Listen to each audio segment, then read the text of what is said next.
Okay, now we're going to talk about worker health and safety and about workmen's compensation law. So, workers' health and safety, you have the federal OSHA, the Occupational Safety and Health Administration, and you also have a California Cal OSHA organization. So you got both federal employee safety laws and state employee safety laws.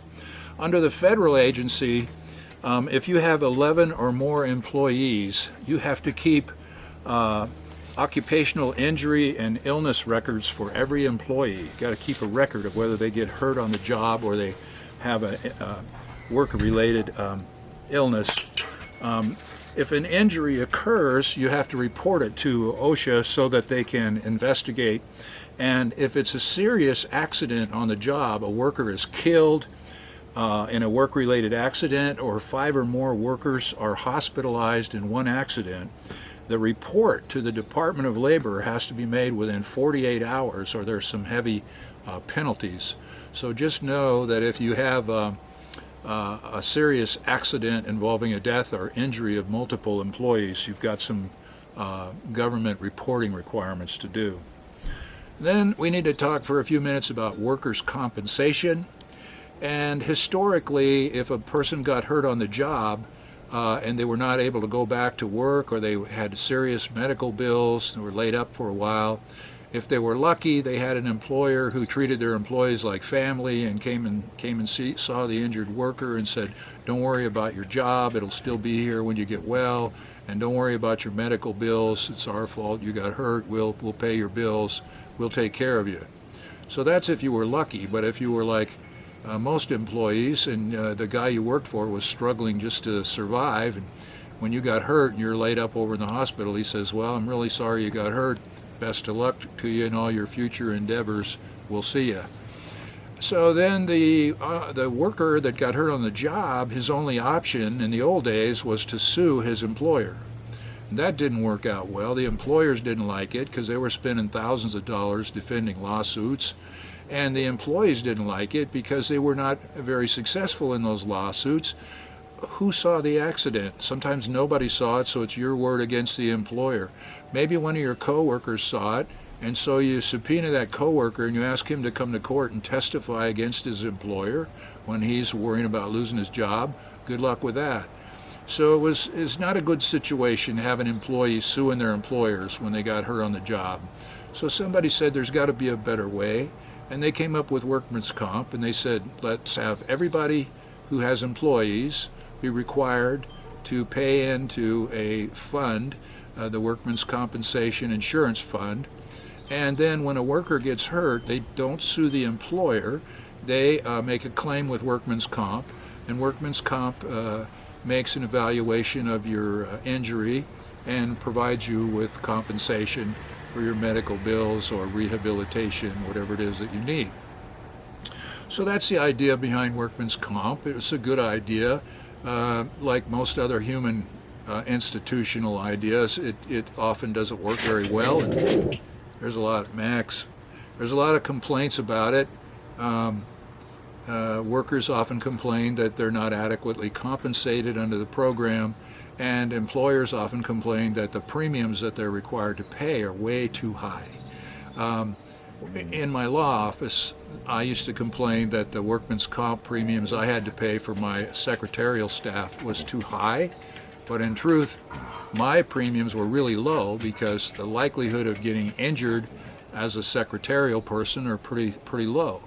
But if you're a contractor and your employees are working all day doing roofing jobs up on top of 2, 3, 4-story high buildings, if they fall off the roof, they get a serious injury or death.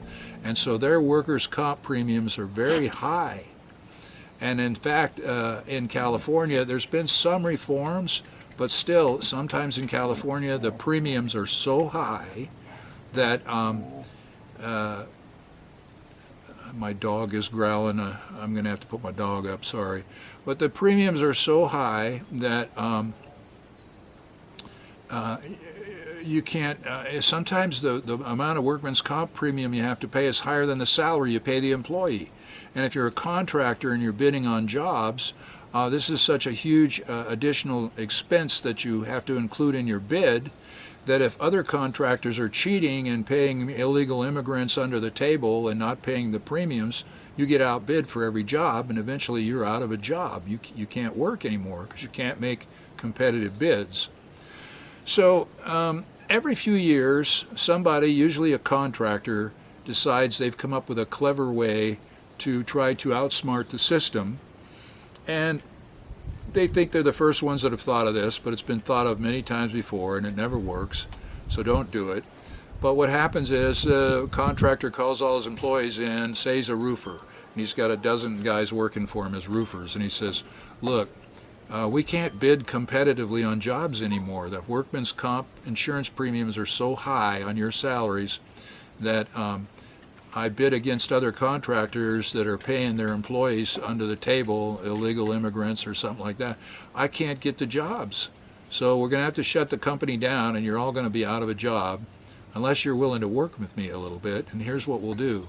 Effective tomorrow, I will lay you all off as employees, but I will hire you all back as independent subcontractors. And as independent subcontractors, I just pay you by the job. I don't pay any employee payroll taxes. I don't pay any unemployment insurance premiums. I don't pay any workman's comp insurance premiums. If you want insurance, you got to go out and buy your own insurance, and you got to pay your own taxes.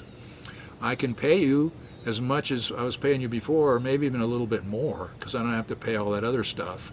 But in the meantime, I'm going to be able to bid jobs and get some contracts, and you'll all be able to keep working.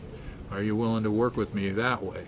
Sometimes the people say yes and some say no, but if you do that and you work your workers as independent subcontractors for a number of years, and then the government inspector comes and he looks at your books and he says, the way that you're handling these people, they're not true independent subcontractors, they're actually disguised employees. And so you owe us the last 5 years of back workman's compensation premiums, back payroll taxes, back unemployment insurance premiums, plus penalties and interest. You owe us about $1 gazillion. Pay up or you're out of business. And so every few years somebody tries that. It usually ends up putting them out of business. So don't try that. I think that's about all you need to know in a basic overview course about occupational health and safety and workman's compensation.